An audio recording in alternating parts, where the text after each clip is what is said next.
In this video I will be explaining a high-level tactic for Summoner Wars, the card game.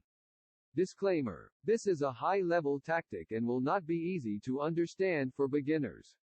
Now that we've gotten that out of the way, let's take a look at this game between League Champions Donkey as the Savannah Elves and Orange Lazarus as the Cloaks.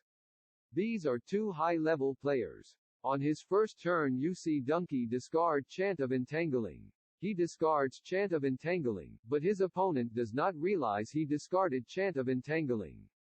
The result of this play is that his opponent will spend the entire game playing around the second Chant of Entangling, which will give Donkey innumerable advantages.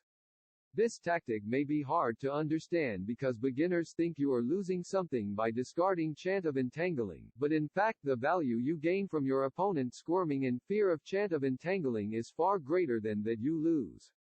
This is why this tactic is named the Squirm factor. The Squirm factor can be used in a wide variety of board states and is little understood by many of the best Summoner Wars players. See later in this game between Donkey and Orange Lazarus where Donkey attempts to assassinate blocks by playing two Chants of Power.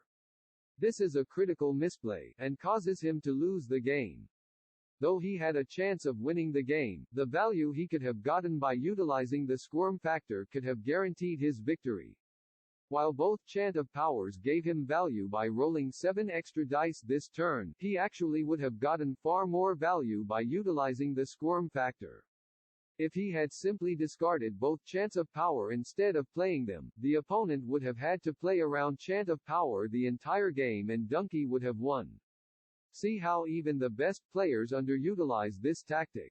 There is actually an even stronger utilization of the Squirm factor that Donkey could have utilized on this turn. This play would have been to simply pass his entire turn. If he had passed his entire turn, his opponent would been confused and squirmed so hard that he would have promptly killed himself and Donkey would have won the game.